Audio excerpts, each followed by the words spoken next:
Howdy. My camera's not. No.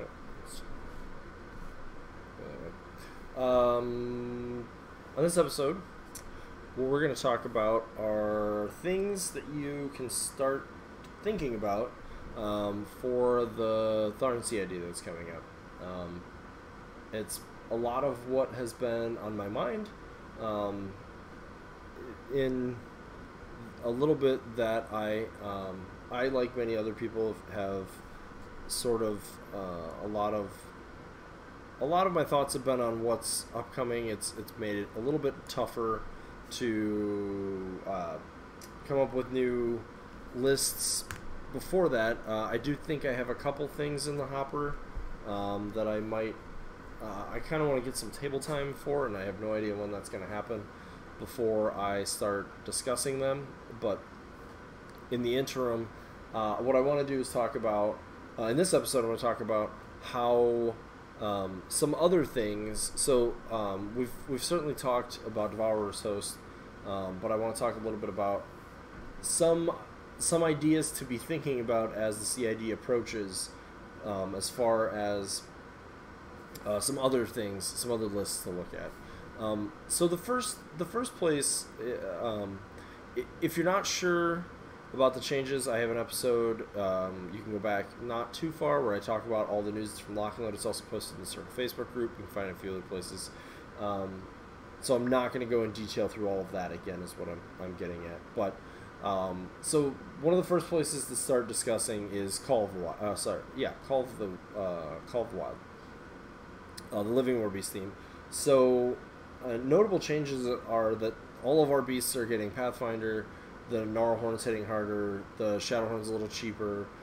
Wurples that don't have range attacks are a little cheaper. Brenos is getting some point discount, improved Animus, and a few other things.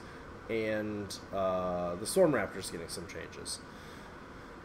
So this is one of the first places I want to talk about list ideas. I think there's a lot out there. I'm not actually... My intent is not to spend a ton of time here, but I do want to touch on some places that I think there's some list ideas that I think, and I'm not going to go, this isn't going to be like full load out of lists, but I'm going to talk about things there. So one of the things, and a lot of folks have been negative about this, I have a different perspective on the Storm Raptor in particular. I think its changes, just a quick summary, 37 points, so it's down a point. Goes to mat 6. It will get Deceptively Mobile. Its Animus will go to cost 1 and a flat range 10. I actually think in Call of the Wild lists that this change is very phenomenal for this model. Electro Leaps are extremely strong. It gets them both in melee and at range. It has Disruption on its beak, still crit Disruption on the claws. Which is also a pretty incredibly strong ability, and it has a really good gun. Range 12, POW 14 with a lightning generator is really good. I would love if through the CID that it changes to Rate of Fire 2 instead of Reload 1. I think Reload 1's okay, but obviously Rate of Fire 2 would just be stronger. I would like to see us go in that direction. But it gets 2 range 12 POW 14s with lightning generator, which means it's good at shredding through infantry. It's going to be good at killing support models. The gun is at a POW that is relevant against hard targets, and with its ability to reposition, you can get more work out of that Animus once it's range 10. And as a result, I think that's one of the first places to start looking. I think there's some obvious lists with Warpwolves and stuff, and we'll talk a little bit about that, hopefully. But the Storm Raptor is one of the pieces I really recommend testing. Because it's going to... I think it's the one the most likely to take feedback on and see if where they're at was actually good. I don't imagine them going and removing any of the changes they've proposed, unless... Because I don't see them, like, really reshaping... like the Storm Raptor's intent. Like, I would not expect to see it, change like defense, probably not armor, probably not its hit points. It's not going to get faster than it is, and things of that nature. So, but there are certainly some small tweaks that they could still do. Obviously, points can change, things like that. And the reason I bring it up is because I think it's going to allow us to play Call of the Wild lists that are incredibly strong, both into infantry and into harder targets. Most of the harder targets in the game right now are warjacks, so the disruption on its beak is really important.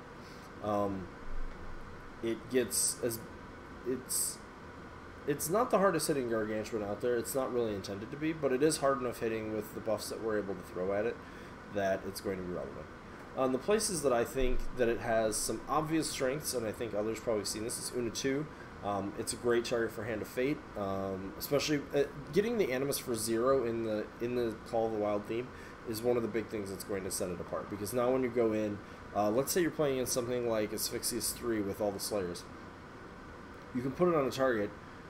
The E-Leaps, unless they manage to keep every jack 4 inches apart, which means they're probably in a weird place, you could get, let's assume Una for now, you could get POW 12 Hand of Fated E-Leaps on something that's only armor 17. So your dice minus 5, dice minus 5, and with Hand of Fate, I mean, you're going to be chipping in. I mean, you normally average around 2. You could be looking at more around 3, 4, 5 damage actually a piece with the way Hand of Fate sort of works, and that's just like free damage on models. Same thing if you're using the gun, like it's going to bounce the things you're going to get. It'll be harder to get POW 12s depending on the ranges there. And then the thing you went in on is Disrupted, so you're going to be able to sort of like splash around a lot of damage to disrupt things. So if you can start breaking arms while also disrupting them, you can sort of weaken a list like that. They also take POW 12s when they go back in on it because of the Animus and Plasma Nimbus. So that's another very important strength. If you're going into infantry, you're getting... let's say you commit the Storm Raptor, right? Yeah, it's 38 points, but depending on how you've forced your opponent to commit to it, you like, if you can kill, you can probably, depending on the type of infantry, you can probably clear a pretty considerable distance around the Storm Raptor with just as melee attacks and the Electro Leaps, and then they're going to bring stuff in, and that stuff's going to die too. And you may lose your Storm Raptor in return, but if you get enough damage out there with it, that may be enough to like cripple the game. And it's sort of different than how we use, sort of different than how we look at using Gargantuans today. And you still can't set it in too soon. You want to use the gun early to soften up what's happening and everything. But yeah. Anyways, I would look at Una. I would load it. The list idea I have basically loads it out with like 7 Griffins, a Gorax, Storm Raptor, and then the support models. I think that has a lot of chance to be pretty strong. I think Chromac 2, theoretically you could play 2. That's sort of interesting. I do sort of enjoy that. I think with Chromac 2 you want, you'll use 1 as that sort of infantry clear. Plus he's got Carnage, so when you, if you're against the list with some harder targets, again, you're going to be able to get that disruption out there.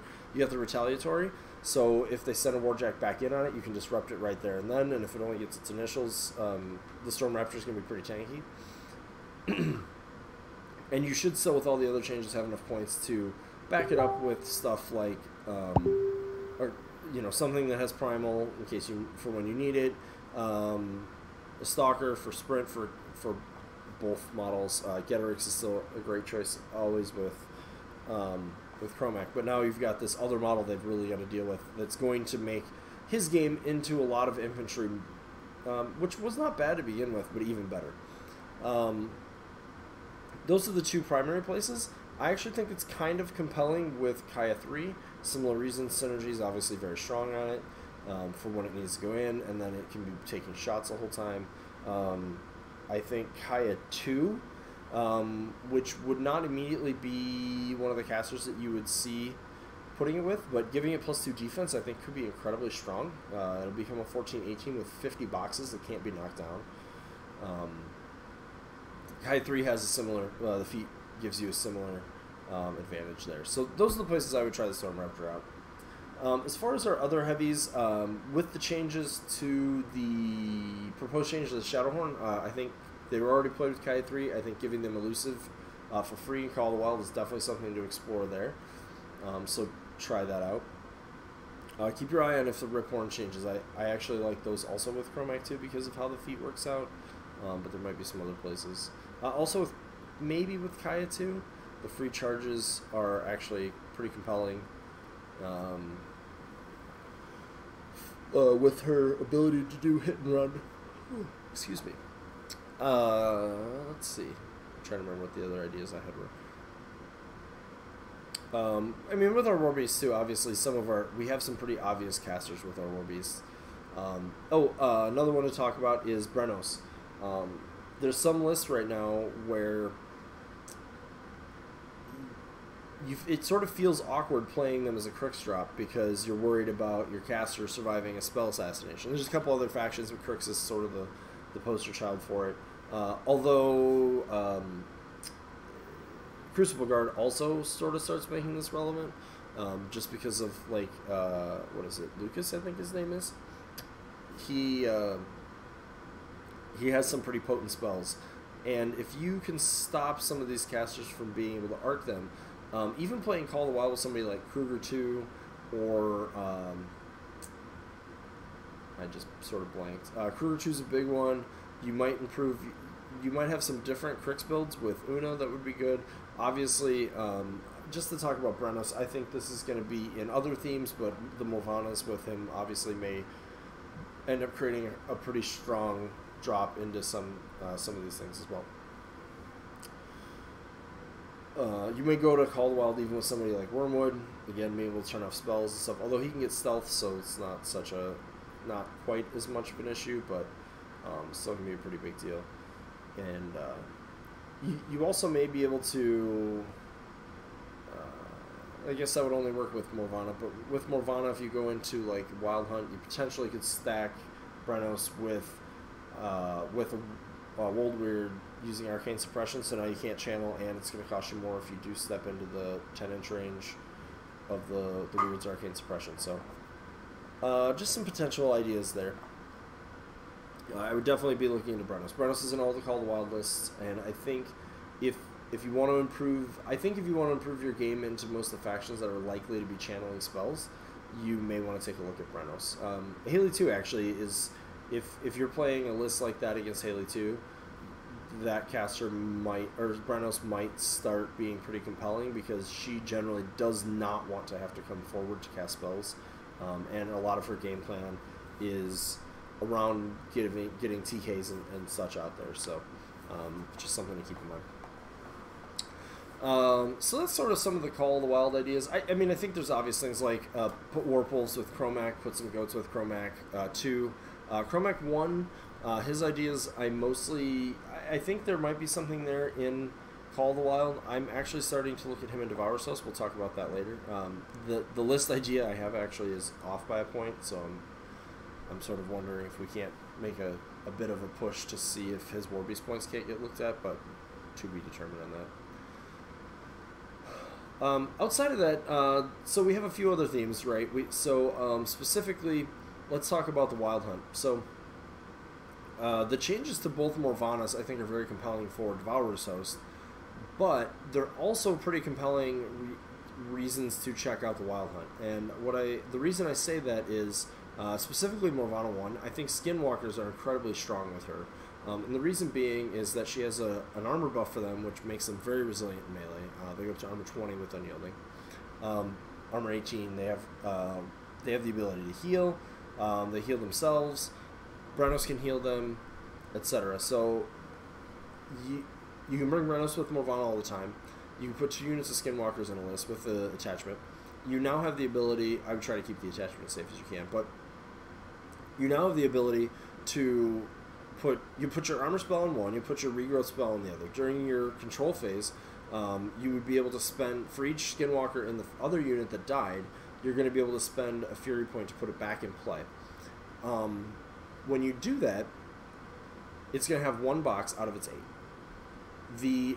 And the other unit of Skinwalkers is going to have the +2 armor spell. Now, what you ideally want to be able to do, depending on your losses, you can keep the spells potentially where you had them, or if if that unit has been replenished up to full, you can flip-flop the spells and put the arm buff on that unit, put the regrowth on the other unit, or if you know you're going to send it in, stuff like that.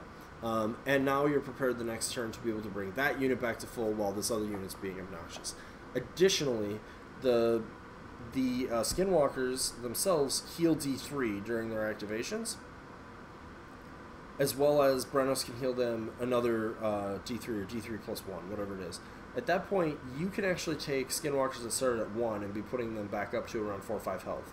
So, which can start making them pretty tanky. You potentially also use Shifting Stones in this list to follow up your Skinwalkers, and you could get another D3 of healing in there. So, with all that stuff combined, you could have these units that are just going to take forever for your opponent to chew through. Now, obviously, there's some... well, this is all going to happen on your turn, and it's going to be the ones you brought back, so Grievous Wounds isn't really a concern. So that could end up creating an incredibly strong attrition play for us, assuming that you aren't playing against an opponent that has a lot of remove from play. So that is an issue, something you're going to have to watch for, but barring that, you should be able to use Skinwalkers in that way. So I would be looking at Wild Hunt there. Morvana 2 is the same way. 2 units of Skinwalkers was always strong with her. You have the ability to feat back the attachment if you lose him early, and then you can get that mini feat in some really awkward places, which could be maybe strong. And so those are a couple places. Let me think real quick. Obviously, the changes to the Warpwolves, all getting Pathfinder, I think makes the tracker benefit of Wild Hunt pretty compelling as well.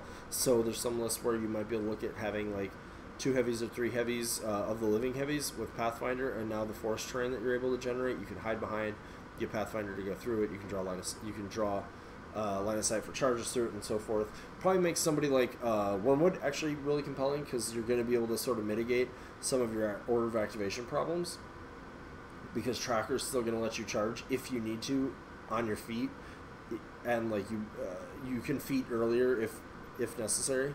Because like I know one of the problems that you'll sometimes have is you want to put Curse of Shadows on a thing you want to kill, which means Wormwood has to go, but you really need to feat that turn.